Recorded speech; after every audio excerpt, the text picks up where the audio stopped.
Good afternoon, everyone. It's 12 noon here our time. So I think I'd want us to start in good time, praying for network to be good. So good afternoon, sir, our emeritus professor. This is our first meeting this year. Thank you all for being there, as always. And of course, our pioneer director, Professor Akim Tijani, thank you for being there at all times. And others online, looks like today we have a few people online. And so we are going to start, despite all us, praying that more will join us as we continue with the program, more people will join us. So, and I think the presenter is already there, Dr. Ibo Wisdom. But before I introduce him, let me remind us again about our center, because this is our first this year, like I said, and that is because we had a very engaging international conference at the beginning of the year, February precisely, and we had informed everyone that we will not start till March. And January was for preparation for the conference. And here, we are here to time March. So you are welcome, everyone. On behalf of the Vice Chancellor of the National Open University of Nigeria, Professor Olufemi Peter, I welcome everyone to this presentation today for the year 2025. And I pray that we'll continue to present throughout the year, every month, without any hitch, no break from now onwards, forward ever. Thank you so much, and let me remind you about our center. Of course, my name, as usual, is Gloria Neto, the director of the center. I'm switching because I have some internet challenge here, but I hope you can still hear me. Am I audible, please? Please, am I audible? Yes, you are. Okay, yes, thank you so much. Our Center of Excellence in Migration and Global Studies, established 5 years ago. I'm happy because we are getting older and older by seed forth from TED Fund, and we have been given the mandate to serve as agent of national policy for migration studies, provide leverage for field-based and solution-driven research, to seek grants for academic activities and outreach for sustainability, to publish and sustain peer-reviewed academic journal and monograph series. At this juncture, I would like to inform you that our 2 issues of publications last year journal, they are online, but very soon the hard copies will reach the authors. We collaborate with stakeholders in the field and policymakers, and we organize occasional seminars, conferences, and public lectures. Of course, our seminars have become annually now, no more occasional, because we had a workshop last year, 2024, and this year we had an international conference. And by His grace, next year, we know that something great will happen. Yes, and of course, our mission and the vision still remains to look at migration issues and make sure that we carry out research, solution-driven research, amongst others, so as not to waste time, because I'm not happy with the internet challenge I seem to be experiencing here. Let me quickly introduce the first presenter for this year, and that is no other person than Dr. Uguru Wisdom Ibo. This is one of our sabbatical senior fellows in the center. Dr. Ibo was one of the pioneering academic staff members in the Department of Geography at the Federal University, Lokoja, Nigeria. He holds a Bachelor of Science degree from the Department of Geography and Regional Planning, University of Calabar, Cross River State, Nigeria. He obtained his MSc and PhD degrees in Human Geography from the prestigious University of Ibadan, Oyo State, Nigeria. His area of specialization is Population and Health Geography. He was a research assistant and academic advisor at the Open and Distance Learning Center, University of Ibadan, Nigeria. He was also a resource person at the Center for Planning Studies, Lagos State University, Lagos. He was a resource person and a principal trainer with the National Population Commission in 2023. He has participated in some national assignments and held several academic and administrative positions, including coordinator, border and migration studies, Institute of Governance and Development Studies, Federal University, Lokoja, Nigeria. Dr. Ibo is a William and Flora Hayward Foundation scholar and has published in learned local and international journals. He is currently a senior research fellow on sabbatical study, like I said before, at the Center of Excellence in Migration and Global Studies, National Open University of Nigeria. And the list can go on. And the little I know of Dr. Ibo is that he's a serious academic and enjoys research. So that I can say of him for the little time he has spent at the center. So I am very happy and proud to introduce to you today Dr. Ibo. And I said his topic is migration and conflict in Obajana, Kogi State, Nigeria. So we are going to hear what he has to tell us about Kogi State, that university, even though it's from Cross River State. So he has the experience of working in that place. So over to you, Dr. Ibo. Let's hear from you. You can now share your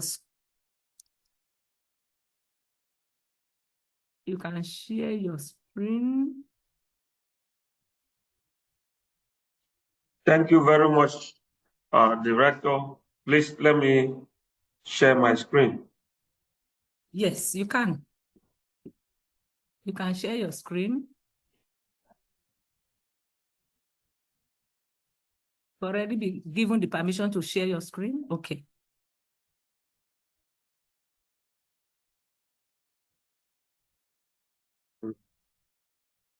All right.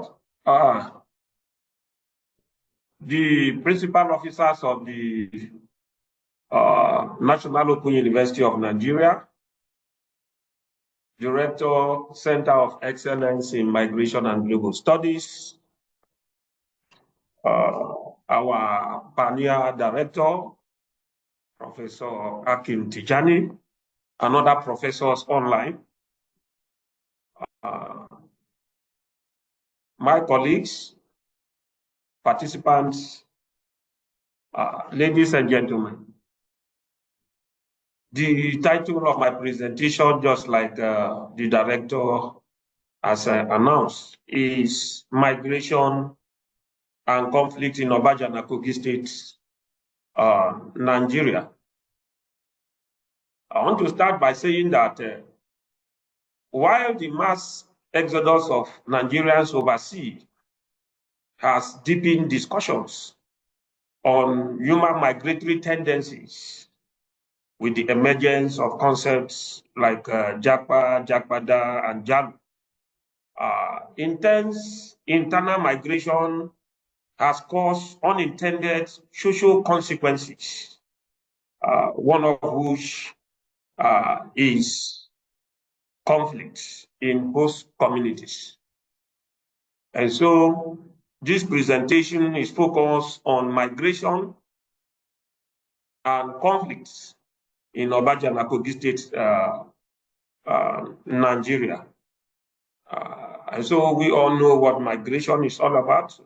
Migration is the movement of people from one place to another for permanent or semi-permanent residence.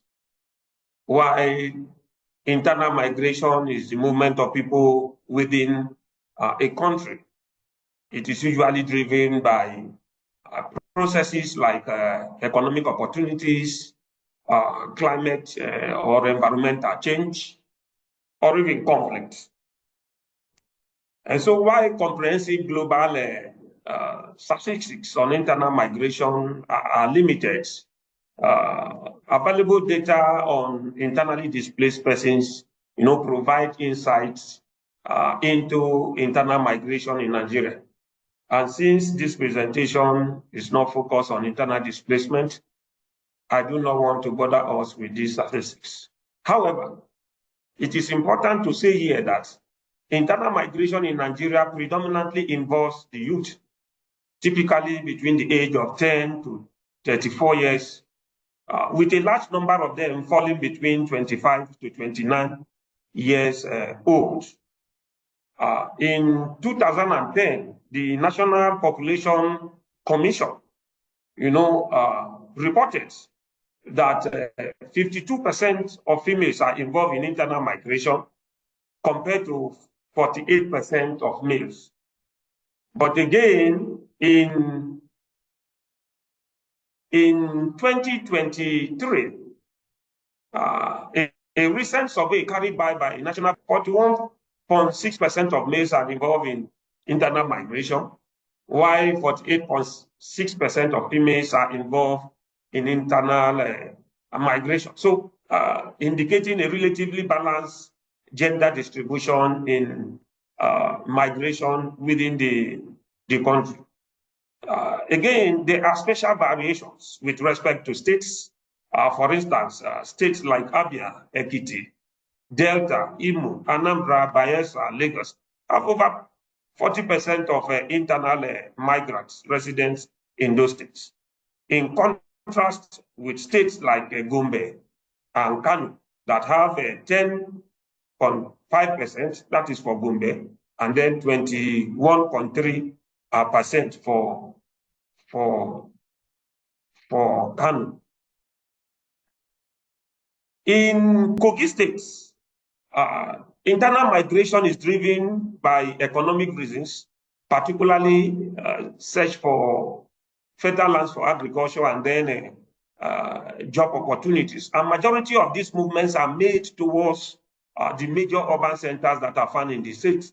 Urban centers like Lokoja, Ukene, Kaba, Ida, Ayimba, Angba, Ajaokuta, and most recently, Obajana, which is the focus of this study. And so Obajana has experienced significant migration due to industrial activities, particularly the establishment of the Obajana cement factory, the Obajana power plants, and other subsidiaries within the Obajana company.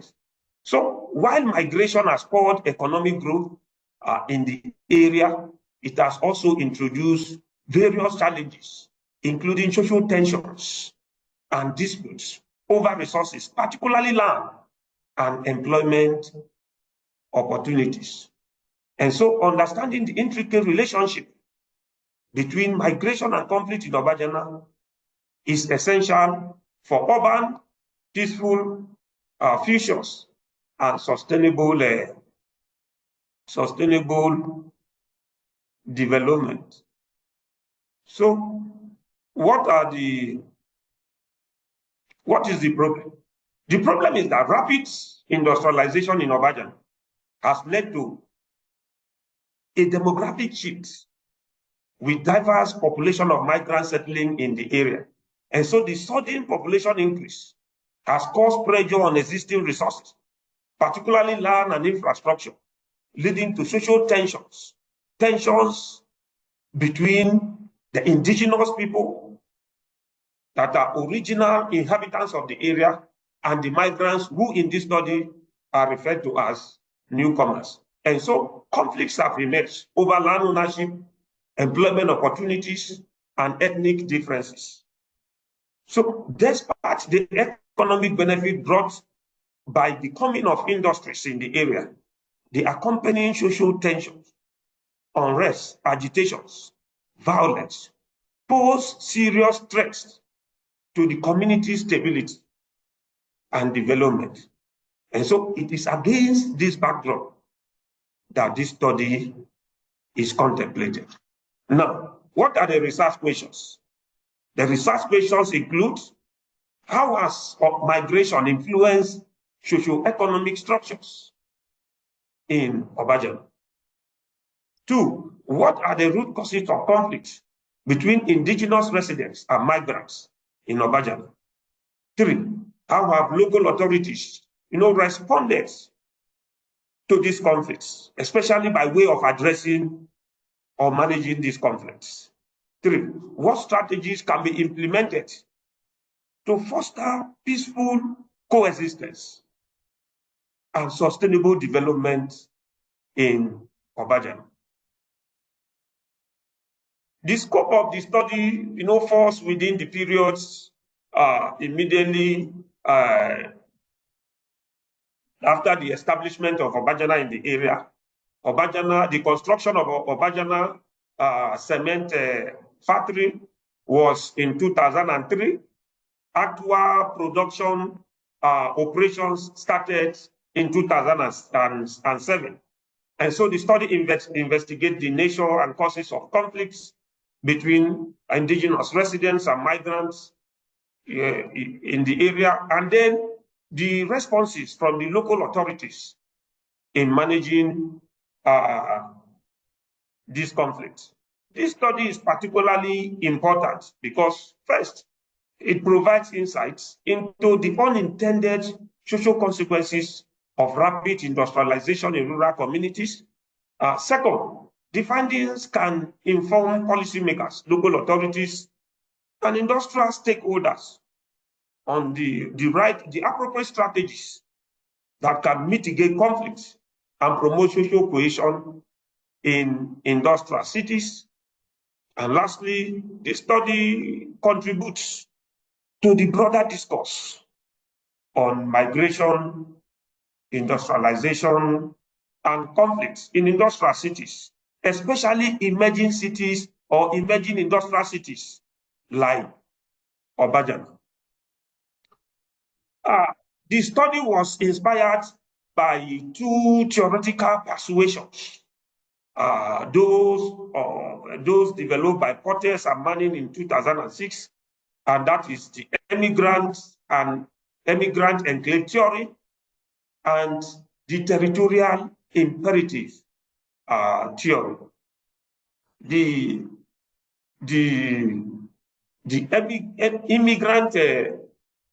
The immigrant enclave theory was developed by Portes and Manning in 2006. The theory posits that migrants often establish distinct communities within host societies, fostering economic opportunities and building social networks that can both support integration and at times lead to conflicts with indigenous population. While the territorial imperative theory posits that humans possess an inherent instinct towards territoriality, influencing behaviors related to property ownership, and that groups defend their territories to satisfy basic needs and interests, including security, identity, and prestige. So those are the provisions of the 2 theories. Methodology. Now, within the methodological frame of this study, the study, focuses on a study area. Of course, Obajana, a rapidly growing town in Kogi State, north central Nigeria. Of recent, it was classified as a 3rd-tier industrial settlement in West Africa by the United Nations Urban settlement classification. It has 9 villages covering a total land mass of 80,300 square kilometers. It has a projected population of 767 persons in 2024. It is specially organized into clans and neighborhoods, with diverse with people from diverse ethnic groups. Although the original inhabitants of Obajana are the Oworo people, who claim to originate from the Yoruba land. Of course, as we speak today, there are also Hausas and other ethnic groups like the Fulanis, the Ibiras, the Yorubas, the Tis, the Igbos, the Basas, the Igalas, and all sorts of people from diverse ethnic backgrounds who have settled in Obajana. It is headed by a chief known as the Oba or the Bajana of Obajana. Obajana is the community that houses the largest cement factory in West Africa. And so the presence of this cement factory has attracted influx of migrants. It has also stimulated economic growth and development in the area. And so as we speak now, the town is a bustling urban center. And so methodology. The study utilized primary data collected through focus group discussions and key informant interviews. The study area was divided into 3 neighborhoods: workers' village, indigenous settlements, and migrant settlements. 6 communities were purposely selected, with 2 each representing these settlements. And so, Lab Camp and Colony represented the workers' village. Guantamono and Saladami, were selected for the migrant settlement. And then Akpata and Oyoiwa represented the indigenous settlement. Data was collected from 12 key informants comprising of 6 indigenous and 6 migrants. 6 focal group discussions were held separately with migrant workers and then indigenous, including women, girls, men, and boys in the area. Purposely selected respondents include directors of state planning agencies, that is from the town planning, human resource manager of the Obajana Cement Company, community leaders, youth from the area, traditional rulers, migrants, and security agencies. Field assistants were also recruited to assist in interpreting the instruments for the study, and then the qualitative data collected from the field were analyzed. They were processed, transcribed, and then analyzed under specific objectives. So the analysis, that is the results.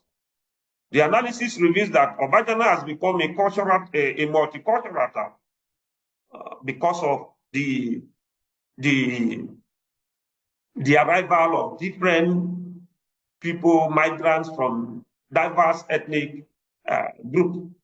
And so the town attracts people from the UK, US, Germany, Italy, Spain. These are expatriates who are working in Obajana. And so additionally, people from neighboring African countries are also found in the area. People from Ghana, Cameroon, Togo, Niger, India, and China. They are also found in the area. It also hosts a mix of local Nigerian ethnic groups in large proportions. For instance, we have the Hausas in very large numbers, the Fulanis, and then the Yorubas, of course, the Oworo people, who are the original inhabitants of Obajana. They are part of the Yoruba descent. And so we also have people from Jos, Gombe, and the rest. One of the interviews from one of the extracts from the key informant interviews from a traditional ruler in the area, captures it all. That in Obajana, you will find people from UK, US, Germany.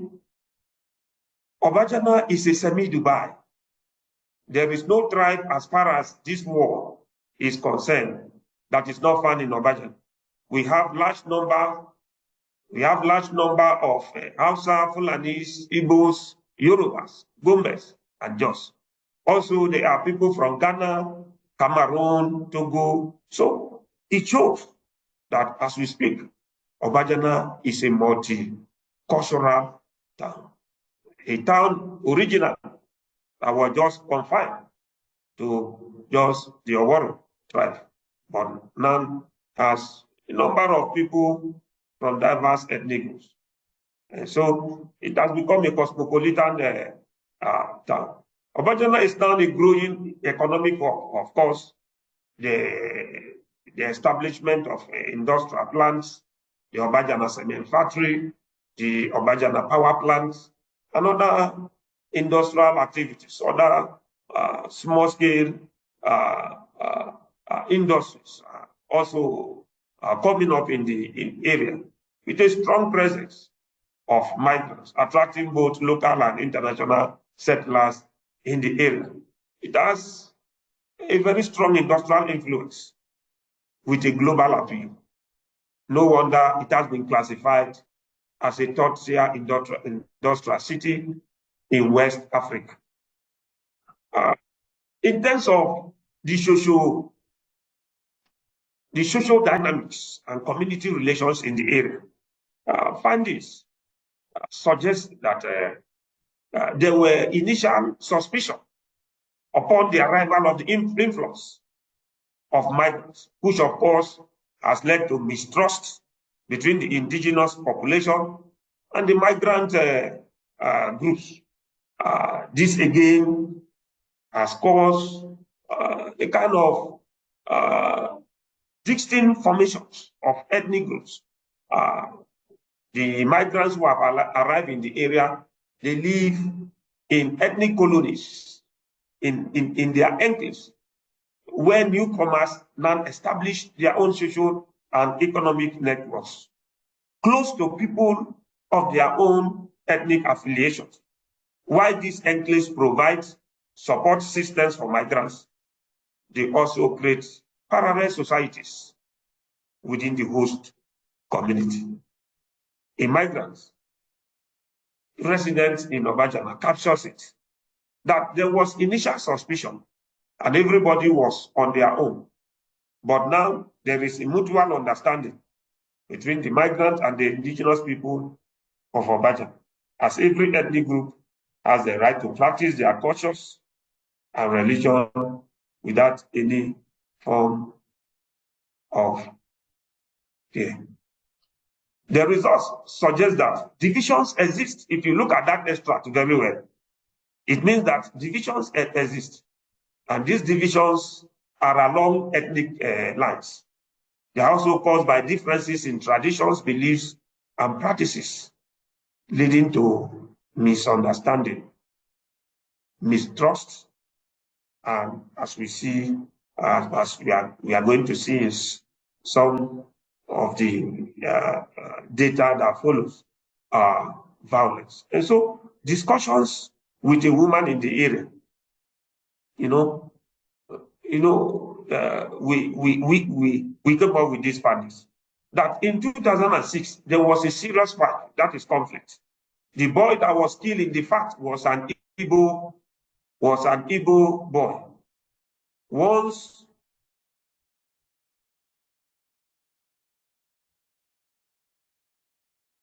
once you are not Hausa or cannot speak Hausa, you can be attacked by them. So another cause of conflict or the conflict in Obajana is as a result of ownership disputes. And this ownership dispute is found in two ways, can be categorized in two. While the indigenous and the migrants battle over land ownership, claim and counterclaims over land ownership, the government and the management of Obajana Cement Company battle over ownership status. And so territorial claim by migrants is a major cause of conflicts in Obajana. The Hausa migrants who have settled in Obajana claim that Obajana belongs to them. Why? Because they believe that Dangote has bought over the whole land in Obajana. And so there is friction between the indigenous Oworo people and the migrants who have settled in the area, particularly the Hausa migrants who are laying claim to the Obajana land on grounds that Dangote has bought over the whole land in Obajana. And so the issue of Omonile syndrome has led to the establishment of churches by the Hausa community because of their claim that the whole land belongs to Dangote. Those who have arrived in recent times are building makeshift structures, churches everywhere without the consent of the indigenous people. The second conflict is between the Ibira and the Oworo people. And this conflict now suggests a broader struggle for land, resources, and political influence. Within the origin claim of land, or among those who claim to be original inhabitants of land, the Ibiras or the Ibira people believe that the land where the Obajana people are settled belongs to them. But their forefathers allowed the Obajana people to settle there, in order to maintain their tax. While the Obajana people, especially the Oworos, believe that it is their ancestral land. So the claim and counterclaim for land ownership within the Obajana region has been a major source of conflicts in the area. If you look at the data that we collected, it captures it all. In 2008, there was conflict between the Hausas and the Oworos. There was also another conflict between the Ibiras and the Oworo too. They burned houses and injured some persons. All these conflicts are related to land, claim of land, and land ownership. The activities of land speculators are also reinforcing concerns in the area, as the original owners of land in the area, the main Obajana people, are being displaced from their own settlement. And so local landowners often sell the same parcel of land to different buyers, different people, leading to disputes and sometimes violent confrontations. In fact, some of the people selling land in the area, they are not indigenous of Obajana. They are migrants. But since they believe that Obajana belongs to Dangote, and Dangote, one way or the other, they have strong affiliation with it. They lay strong claim over the land for ownership, and therefore in terms of hierarchy, depending on their time of arrival, those who arrived recently are being given access to land by those who ascend, those who arrive there. And so the activities of land speculators have been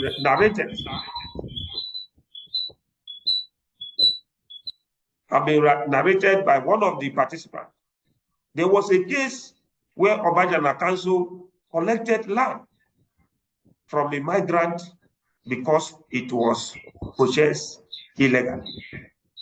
This submission was made by a senior staff, that works in Obajana. So, factory ownership dispute, like I said, is a major issue that is fueling conflict in Obajana. Why the government of Kogi State or the Kogi State government claim that Obajana or there is illegal acquisition of Obajana in terms of the way the cement factory was acquired, in terms of the way the land was acquired, and in terms of the inability of the cement company to pay taxes.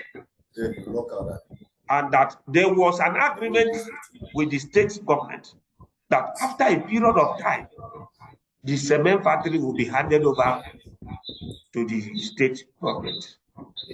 Now, Obajana was constructed in 2003. Actual cement production started in 2007.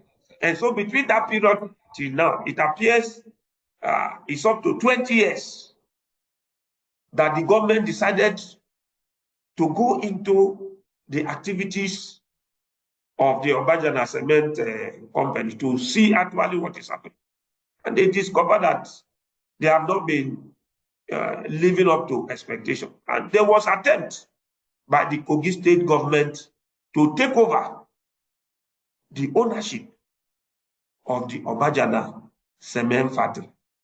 This led to serious agitation and violence in the area. There is also this issue of inadequate compensation of the host communities for the acquisition of land occupied by Dangote Cement Factory. The community people claim that they have not been adequately compensated, while the management of Dangote Cement Factory claim that they have adequately compensated the community and government is aware of it. Upon intervention by government could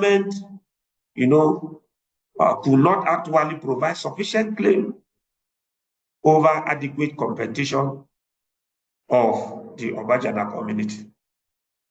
But the bottom line of it is that deeper investigations reveal that during compensation,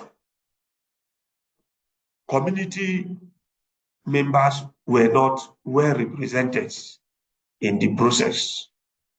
It was government representatives that were liaising between the indigenous community and the management of the cement. And so the people concluded, the indigenous people of Obajana concluded, even till now, that there is no compensation. There is also these feelings of the youth leader captures it, that unemployment and underemployment is a big problem. The youth are not employed or well represented. We are not happy. If there are accidents involving a driver and in the process somebody dies or so a community member is killed, the community people will in turn, right? while the truck will be burnt to ashes. This has brought serious tribal crisis in the area. Of course, majority of the people who drive the Dangote trucks are from the Hausa enclaves.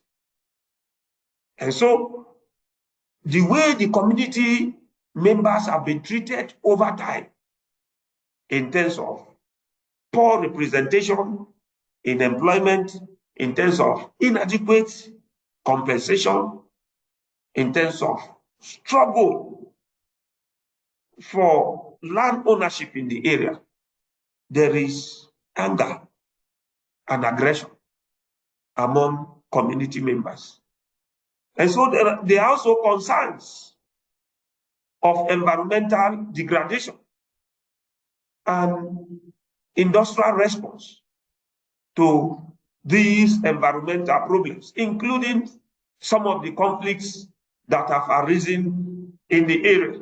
And so residents expressed dissatisfaction with environmental degradation and the associated health problems that comes with industrial pollution in the area. And so there are complaints of pervasive dust pollution, deteriorating air quality, contamination of water bodies, vegetation, and other biotic elements in the area. So environmental degradation in the form of pollution, dust pollution, and the rest are major concerns that have caused grievances among the people. Another major problem in the area, or root cause of conflict in the area, is unequal treatment of transloaders. This has led to a sense of injustice and resentment among the people, especially the migrants who work in the Obajana factory. They feel disadvantaged because those involved in loading into conflict. As we can see from the data collected, there was migrant versus migrant fights due to favoritism perpetrated by transloaders who do not follow the guidelines and procedure for truck loading. The problem of extortion and exploitation of the indigenous population is a major concern. Dr. Ibo, you have 5 minutes to round up. Because the Hausa migrants dominate the motorcycle transport sector. Dr. Ibo, can you hear me, please? 5 Yes, minutes to round up. 5 minutes to round up. Continue. 5 minutes to round up. If you are hearing me well. From the indigenous people. And so the Hausa migrants who dominate the motorcycle sector leverage on the monopoly to impose from an unmarried female from Oyo, 19 years old. She said, Hausa don't want to carry our people. If they carry us, they will collect money, they will collect big money from you. May God help us in Obajana. So the influx, has caused, has diversified the population, introducing different ethnic groups. While this diversity can enrich the community, of course, we know what diversity can do. People with different skills, brain, and abilities coming together in an industrial city. Of course, we know what it will bring to the community. The presence of Dangote factory has attracted workers, entrepreneurs. Obajana is currently a cosmopolitan community town. So many locals have transitioned from traditional occupation, to roles related to factory, related to service, related to industry. And so this shift has disrupted the traditional livelihood. And in some cases, it has led to inequalities because community people are still crying of their land, they are still complaining that they are not well represented in Obajana cement factory. And so this has caused segregation and it has led to misunderstanding and ethnic clashes in the area. And so, negative stereotypes about migrants can lead to divisions between local and migrant population, reinforcing us and their mentality. This can fuel mistrust, has led to reduced cooperation, and created fragmented society. The killing of the boy, of the Igbo boy, and the suggestion that non-Hausa individuals are at risk indicate underlying hostilities that are happening in the area. The data also conveys a sense of fear among people who are resident in the area. Such fears can escalate tensions, leading to further polarization and cycles of retaliation if nothing is done to actually arrest the situation. There are complaints of claims and counterclaims over land access. These disputes have become arena of intense social conflict among the traditional landowners, changing the traditional land ownership structures.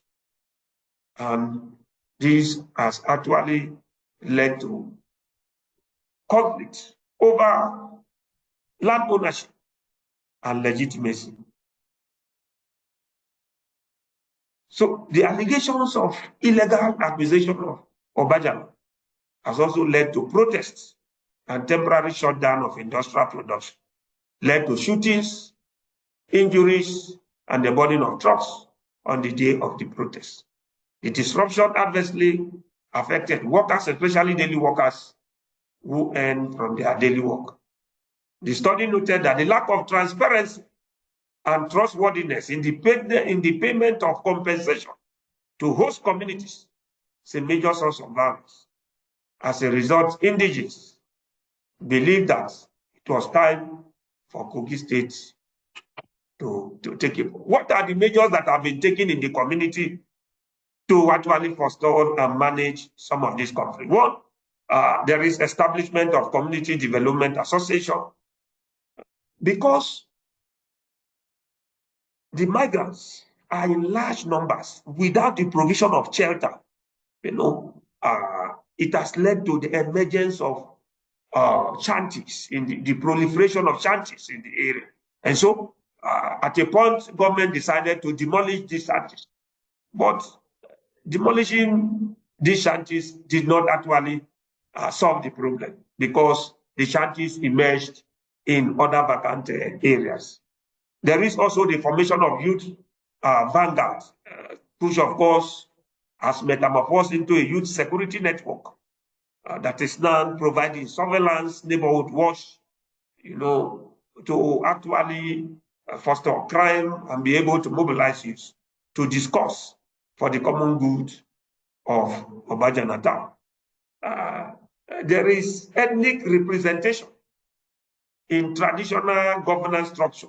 What they have done traditionally in the area, since the community is organized based on ethnic enclaves, each representative is drawn from each ethnic group to be represented in the traditional governance structure in order to see how these conflicts can be forestalled. What are the lessons? Inclusive planning. We must consider the needs and rights of the indigenous population and incoming migrants, especially in rapidly growing cities, because the migrants come with wealth, they come with brain, they come with skills, they come with even opportunities. And so we must consider their rights, we must consider their needs, we must consider their aspirations. Stakeholders engagement. Proactive stakeholders engagement before and during industrial establishment is key in fostering mutual understanding and cooperation, with the likelihood of reducing conflict in industrial areas. There is need for land rights clarification, clearly defining and communicating land ownership and usage will actually help, especially at the onset of influx. It will actually help to place things in their rightful places, so that the migrants will know their rights and boundaries, and the community people will also know their rights and boundaries. Effective conflict resolution mechanisms in emerging cities, is critical in stabilizing such communities and ensuring that there is accessible and effective. Okay, Dr. Wisdom. We must balance economic gains. I think you should just conclude and let us discuss this with social benefits. Can you hear me, Dr. Ibo? Yes, ma'am. Yes, please, round up so that I will discuss this. In conclusion, yeah. The interplay between migration and conflict in Obajana underscores the need for proactive measures for inclusive approaches to community development. While economic opportunities can attract diverse population, careful planning and community engagement are essential to foster harmonious coexistence and prevent conflicts in emerging industrial cities. Thank you very much for listening. Thank you very much for presenting to us. At least those of us who do not know Obajana, from you, I think we have become knowledgeable about Obajana. So before now, I had some hands up. Let me start with our emeritus professor. Professor okay. Mr. Golo, over to you, sir. Thank you, Director. First, I want to congratulate Dr. Ibo for this very clear presentation, very lucid presentation. I followed every point that he made throughout the presentation. In fact, I was delighted at the beginning when you mentioned that Dr. Ibo is from Ibadan, and you see what Ibadan can produce always. So I don't know, it was from geography. I have a lot of friends who must have been his teacher in Ibadan. Professor Udo, I think Tijani passed off some time ago or something like that. Then Chris Ikporupo, Okafor, and so forth. Dr. Ibo, can we see your face? These were all my great friends who, well, I'm sure were your teacher. Now, I have a few questions I want to ask. You talk about the Oworos having originated from the Yoruba race. Yes. Now concluding that in fact you implied that Obajana is a cosmopolitan place. Now, if it is, then the question I want to ask is that, are the people you pulled together by a common language? What you seem to have implied is that Hausa is the general language in the area. I don't know whether that is correct, because language is a unifier in every community. When people speak a common language, it tends to bring them together. And the point that arises from that, from language, is that if the ethnic groups are so many, as you have said, then it's not the locals versus the migrants. It's no longer that, because that gives it a cosmopolitan complexion, and even makes it easier for peace to reign. The question I want to ask is this: do ethnic associations play any role in the process of ethnic associations? Do they play any role in the process of conflict resolution? The associations are brought together. Yeah, I'm trying it. Either by, say, a local government administration, or by some, even including the concrete mechanism, I just wanted to know if there were any such mechanism. Thank you very much, and congratulations for this brilliant Thank you presentation. very much, sir, for your contribution and your question. Thank you so much. The next one I'm seeing here is Professor Akim Akinwale. Over to you, please. Okay, thank you very much. Thank you, Dr. Ibo, for this excellent presentation and great research. The presentation is instructive, eye-opening, and rich in ethnographic data. And in fact, I enjoyed every bit of your presentation.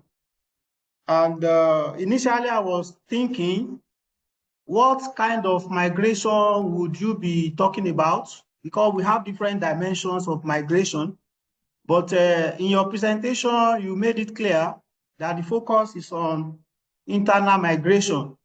Then at some point, when you were presenting the results, you brought out different categories. You brought out migrants from UK, US, Germany, Italy, Spain, and so on and so forth. You also mentioned there were migrants from other African countries and also migrants from other parts of Nigeria. And that's quite interesting. However, I did not hear the voices of those migrants from outside Africa in all your analysis.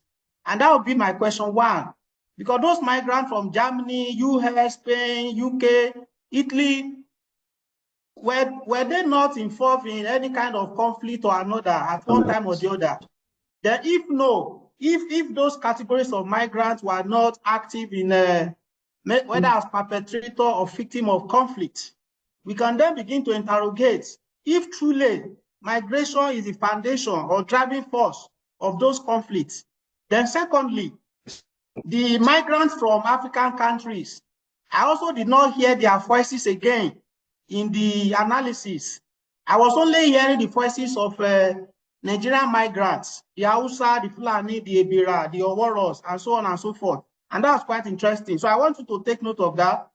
And moving forward, you may need to recalibrate the topic by indicating that the focus is on internal migration so that nobody will query you by not hearing certain voices. Then we also had different classification of conflict in your analysis. There was ethnic conflict, communal, tribal conflict. Then there were cases of industrial conflicts. The conflict between the Dangote Cement and the state government is industrial. Conflict between Dangote Cement and the community is industrial. Conflict between the loaders who are, fighting over discrimination and what have you. Those are industrial conflicts. So you may want to consider rephrasing your topic. If you do that, you will be able to manage Professor Sogolo's concern, because Professor Sogolo's question is very important and germane, because the connotation of ethnic alliances is also likely to promote peace, like Professor Sogolo, Emeritus Professor Sogolo mentioned, and that's why he was interested in how ethnic association either contributed to whether conflict or conflict resolution, as the case may be. So if you rephrase your topic, you can then focus on a particular aspect of all this conflict that you have discussed. So finally, in your research questions, there was no link between migration and conflict at all in all your research questions. I don't know why that is the case, because if the focus of the presentation is on interface between migration and conflict, why shouldn't your research question capture that connection? So you can check again.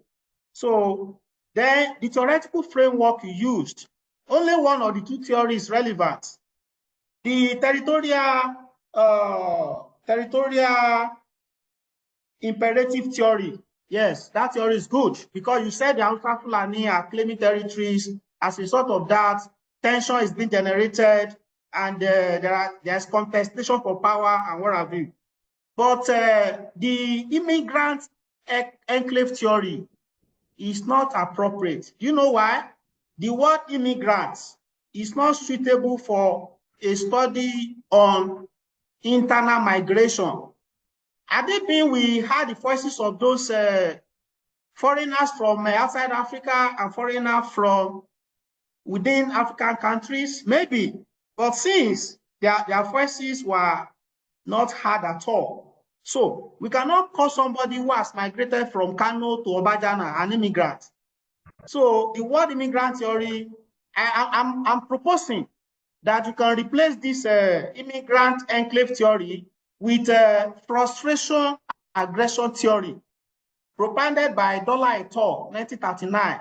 You know, when some group are claiming territory, that may lead to frustration by some other individuals. And when some individuals are frustrated, they are bound to be reactive. And out of reaction, there could be aggression. So you clearly stated that struggle for land, struggle for resources is a major factor for conflict. And that means some individuals are frustrated and as a result, they are fighting back.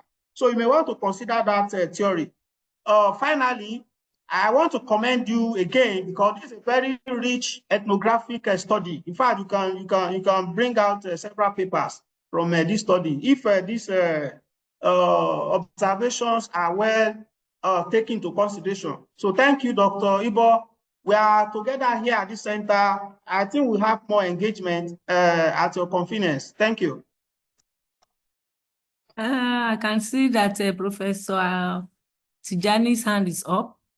So over to you, sir.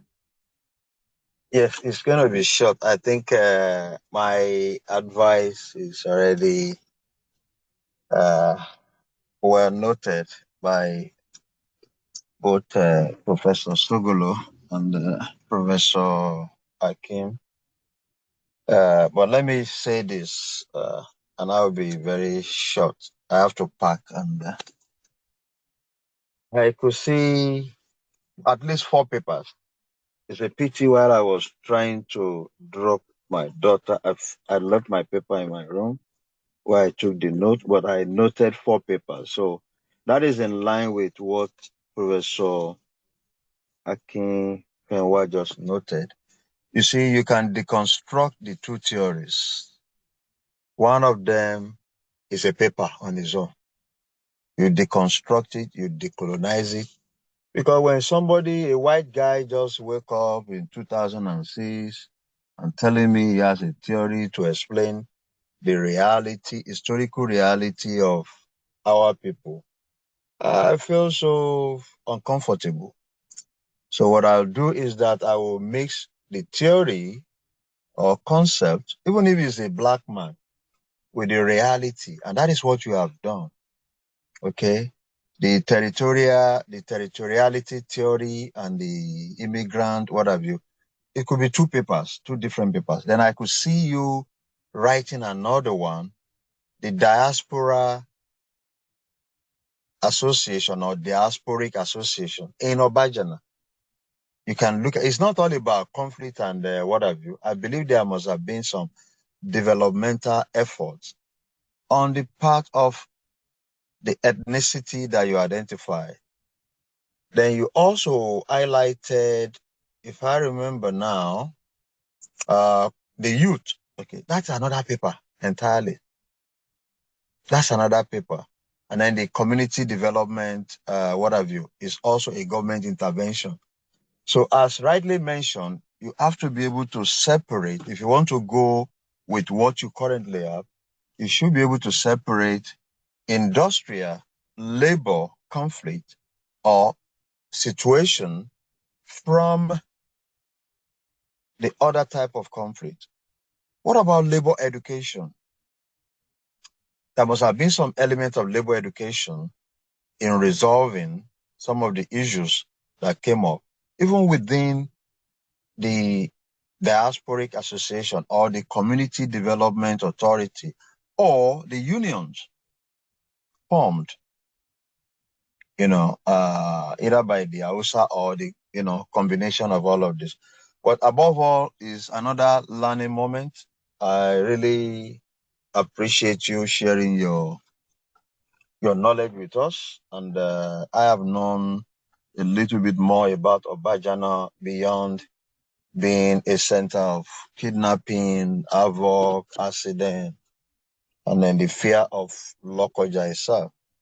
So, congratulations, Dr. Wilson, and we can continue the conversation. I have to be on the road again. So, thank you. Thank you very much. Maybe now we allow Dr. Ibo to respond to the comments and questions while we expect others to contribute to this discussion, raising up their electronic hands. So over to you, Dr. Ibo. You are muted. You need to unmute yourself, Dr. Ibo. It's not hearing you. It's like you are not hearing. Okay, he has unmuted now. You can speak. Okay. Okay. The first question is, relates to whether the people are put together. Whether the people are put together by language.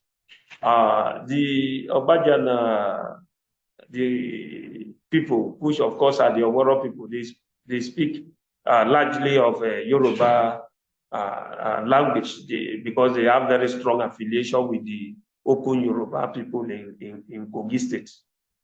It is the migrants who arrived recently, who now introduced other languages into the area, but they do not speak the same language. They speak different languages.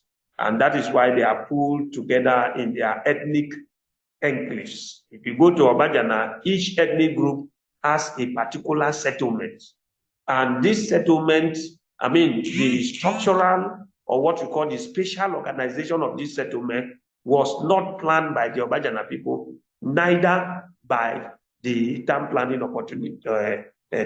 authorities in the area. It was just as migrants arrived and they discovered that the factor of ethnicity is very strong. So they come together to live together, to leverage on what they can do for themselves and then move on. So the community association in Obajana is formed by landowners, because land is a major factor that is causing problem in the area, such that there is even speculation, and grappling. So the association is formed by landowners, not the original inhabitants of Obajana themselves. So Professor Akin talked about the voices of all migrants. Here, if you look at the first object, what we did is to see how we can achieve the first objective, which is to see how the influx of migrants in the area have changed the social and economic structure of Obajana. So we look at it from the perspective of the influx of people. Of course, and originally on the composition of people in the area. So others that relate to theory, I will look at them. Beautiful contribution there from all the professors. I so appreciate you. Thank you very much. Okay.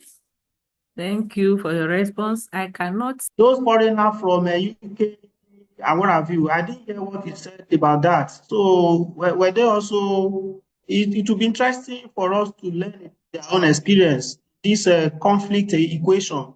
So I didn't hear what Dr. Ibo, how he responded to that part of my question. So what I'm saying is that Obajana was just a population of 2,000 before the coming of the cement factory, and now has a population of 7,000. That is between 2006,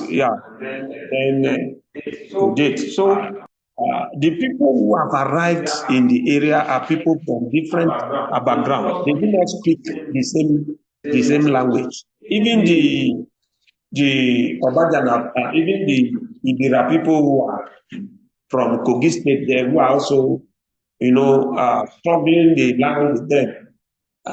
They do not speak the same language. They are more inclined or close to the Yoruba people of Kogi State. So the community association in Obajana is formed because of the land crisis in the area. It is owned by or made up of landowners, landlords, and landowners, not necessarily the indigenous people of Obajana. So that is the community in relation to the community association. Yeah, the voices of all the migrants, as Professor Akinwale mentioned. Actually,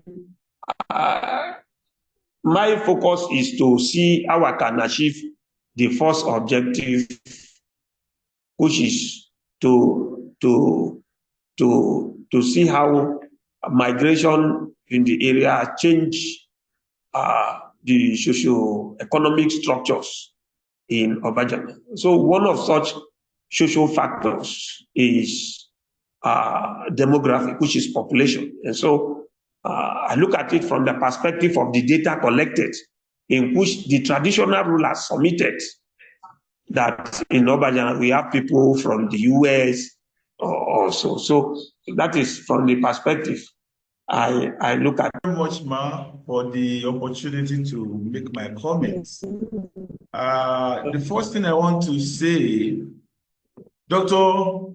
Wisdom, is that you have done, you could see your efforts to bring in primary data from the study location. And then with this primary data that you have been able to bring, it will help us to be able to actually address some of the challenges in your study location. And then when we look at the objectives of your work, you structured the whole thing very well. And then the area that I want you to make comments more, when you look at the title of the work, it's about migration and conflicts. So your last objective focused on peaceful coexistence of the people in Obajana community. So I want you to synthesize, if possible, your recommendation on how migration, because when I look at your recommendation, I look at your variables, migration, conflicts. I want you to synthesize those proposed mechanisms that can bring about peaceful coexistence of these people. Because the assumption of the Hausas that the land had been bought by Dangote, giving them legitimacy to know that they own the land. So, and then contrary to the indigenous people, I want you to see what can be done that can lead to a cohesive and peaceful coexistence in that particular area within the context of migration. What can we do to bring a peaceful coexistence in the area, using the demographic factors that you have brought in? Because most of the issues listed on coexistence, I want you to bring in the issue of migration and how people can fit in. In fact, it seems as if Obajana community in general we have not been able to see a process of the integration of the migrants in such a way to the development of that environment. What can be done to bring in the integration, a proper integration of the migrants and the coexistence of the indigenous with the migrants, leading to the well-being of the people in that area. So I want you to look into that area.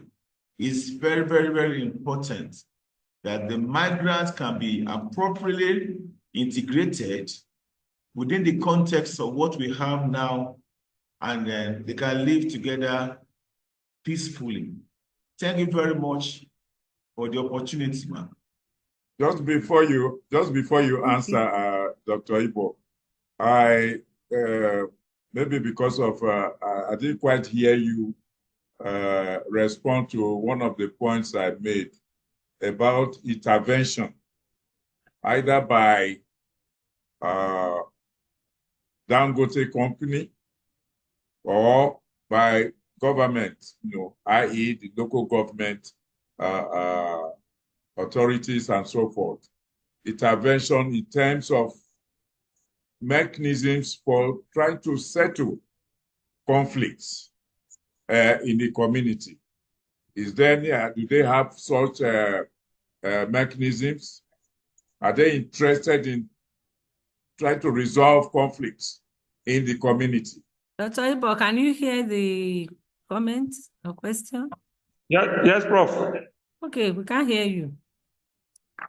Yeah, like I said, initially the Community Development Association was not there, but it was because of the growing social tension, the protest and all forms of, claim and counter-claim for land that made landowners in the area to come together. And that is what they call Community Development Association, that they call it CDA. And it's just a group of people who own land in Obajana because of the repeated, land dispute problems and all forms of speculation that is happening there. So what the people are doing is just to form themselves in a formidable force, see how they can first protect their land, working closely with the traditional rulers, and then ensuring that they mobilize resources to be able to provide basic services in the area. For instance, I was told that they have provided a multipurpose town hall where they can always meet to discuss issues relating to community development. They have also bought drugs for the major health center that is found in the area. And more importantly, the youth network, security network that is in the area. It was formed, initially there was nothing like that. But because of these, increasing cases of, conflicts and all forms of protest in the area, they decided to mobilize the youth to come together so that they can respond. So they have a vigilant group there among the youth that provides surveillance and security in the area. But for now, because government is also complicit in the crisis, because of their inability to respond to claims of inadequate compensation, government has not sufficiently handled manage the conflict. So it is just community that is mobilizing to ensure that they actually maintain peace and promote harmony in the area. One of the steps that government has taken is to demolish the shanties. And the demolition of the shanties means that government is with the community and not with the migrants. Because the shanties, were built by the migrants. But again, government has come to demolish them. The reality is that the Dangote cement factory or the management of Dangote cement factory does not provide housing or housing scheme for the drivers and the motorboys who are the conductors.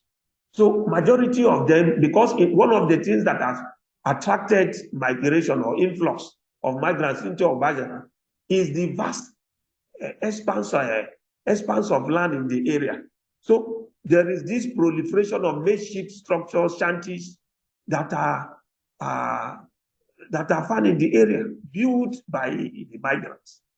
So that is the problem. So what government did, that was in 2022, was to go and demolish the shanties because they believe that, especially as reported by the community members, it is a hideout for criminals and those people who are perpetuating conflict in the area. But as I speak to you now, new shanties have emerged in those places that they were not originally established. So it is not a sustainable or an effective measure to actually address the problem. So what I have done in this study is to see or to document some of the measures that have been put in place for now and assess their effectiveness. And from my findings, I discovered that the Community Development Association, they are trying, but of course, they are not doing enough because it is made up of landowners and of course, majority of the migrants, who of course constitute 63% of the population in the area. They are not land owners, they are tenants. And so their interest will not be carried along when it comes to actually community development. Of course, the demolition of shanties, the shanties are being occupied by migrants. So it is the shelter of the migrant that is being demolished. The youth, the issue of lack of training, this kind of jungle justice. Because sometimes when a truck has an accident in the area, especially that involves killing of a community member, it is the youth that will come to kill the driver and also set the truck ablaze. So this is a kind of jungle justice. I therefore mean that the youth, even though they found themselves in security network, they have not been given sufficient training, they have not been given the right orientation. There is no proper synergy for them to gather intelligence and report to the appropriate security authority to take action. More importantly, because of the ethnic clusters in the area, each ethnic group has a representation in the traditional governance structure. So in the traditional council, the Ibiras, they have their representative there. The Igalas, they have their representative. The Hausas, they have their representative, so that they can always discuss common issues that border on the development of Obajana. But on the whole, we have not achieved sufficient progress in the effectiveness of these measures. And that is why we need to reconsider them and improve on them, just like what Professor Oyefara has recommended. We must look deeper to go beyond what is being done currently to provide a sustainable solution that will bring peace. Because Obajana is an emerging city and more people are coming in. It is providing jobs, it is providing opportunities and all forms of people. And so we need to actually be proactive in terms of planning the place, in terms of bringing everybody together in order to promote social cohesion and peaceful coexistence in the area. Thank you very much, my director. Thank you very much. I hope we're able to hear him well. Then Professor Tijani's hand is up. Am I right? Yes, Okay, you're sir. right. Thank you. I'm back at a location where I can speak to my notes. Again, I want to thank Dr. Ibo. Apologies for calling you Wilson. I don't know who I was No thinking of. problem. Okay, so I think you have. I'm not too sure about the genesis of this paper, but if my guess is right, perhaps an outcome of your PhD. That is one. Notwithstanding that, I think I see this as a huge project. Okay, Yes, bro. because is a whole book that will justify the need for us to engage in micro study. What do I mean? Obajana. Taking a look at Obajana, you can discuss several things, as others have said and I've mentioned. The role of traditional government and the structure, but also what exactly is the period? You see, for those of us that are historians, we are conscious of the period.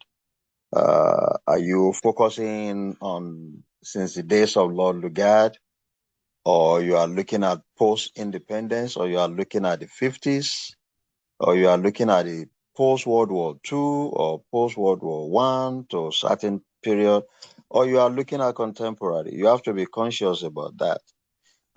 Because from your presentation, there are several chapters that could emerge or serve as a paper, as chapters in a book, or even papers for journal publication. The other thing that I think I also noted here is the diversity. The diversity in an emerging economy like Obajana. Yes, sir. What is the level of assimilation or and from your talk, I don't see any assimilation in terms of even language or adaptation of other languages, or maybe how far is pidgin as again influence to be a common boundary, to be the lokoja of all the diverse ethnicity. I mean, you are the expert, you can share with us. I've also mentioned CDA, Youth Vanguard, Diaspora Association. And like I said, I have no issue with your theories, except for the fact that, maybe you just have to decolonize, deconstruct them. I strongly believe that there will be one Aneto, one Oyefara, one Sogolo, one Suleiman, one Muganzali, whatever across Africa that must have brought up some theories or concepts to address this. This white guy in 2006 talking about the reality of our historical past has to be deconstructed, decolonized. In other words, you validate or invalidate with the reality of the historical contextualization of Obajana situation. But again, I commend your effort. I look forward to your book. I look forward to your articles. But please, there's something we all need to address. When we write for journal article, I keep seeing this structural thing in the emerging way to write doctoral thesis. And I'm trying to grapple with this new school of how to write thesis. And it was just yesterday at the PCR that I told them that, well, I don't know if you receive your doctoral degree 2010 up, maybe you'll be writing all these 2-3 sentences where you talk about the scope, the objective, the this, the that. All of those should be eliminated from a journal article. And I keep seeing that even at the Journal of Migration. And I'll talk to you offline if you have time when we stop recording, because the article you sent to me, it has no space for the journal. I have to tell you, I'm struggling. I've read it. The last one you sent to me, it has no space. It doesn't belong in this particular journal because we have a focus.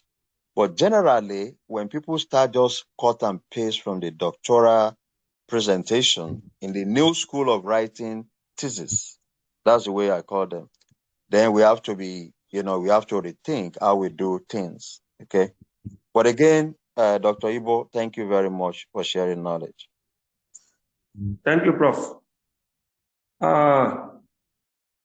Thank you, Prof, for that beautiful insights. Actually, I am very much familiar with the contemporary approach to journal, especially those in Sevilla, where even some of these sequencing of statement of problem and the rest, objective research questions, all of that are supposed to go with the introduction section. But again, I just decided for the purpose of being specific so that because since it's PowerPoint presentation, people should just grab the information as specific as it could. But moving forward, especially as I am preparing to publish it in our journal, all of this will be taken care of. So much, Dr. Ibo, for presentation and responding to our questions. So I thank you very much for your presentation, and it looks like no more hands up for further questions. And I think we've really had an interesting day. At least I can now almost confidently talk about Obajana with somebody if I need to, because I've learned from you. So thank you so much, and we are expecting you to input all the corrections today, into that work so that it will be robust and better, and then we'll expect to have it in our journal as soon as possible. So thank you so much, and I would want to, is Professor Tijani-san up still? Okay, I think No. I was clapping. I was clapping. That was the virtual clap. Okay, you were clapping. Okay. Yeah, it's a virtual that's it. clap. He really deserves a good clap because he did a detailed work and Yes. very compassionate about it. I was almost going to say that he's from Obajana himself, but Well- I know he's not. So it's he's a good not? one, a good one, Obajana, and that's it. So thank you so much. I don't know, maybe you have the last word for us, lecturer of the day. Anything, last word for I just because want to hear from you. Thank you very much. On this note, I want to say a big thank you to you all and to call it a day.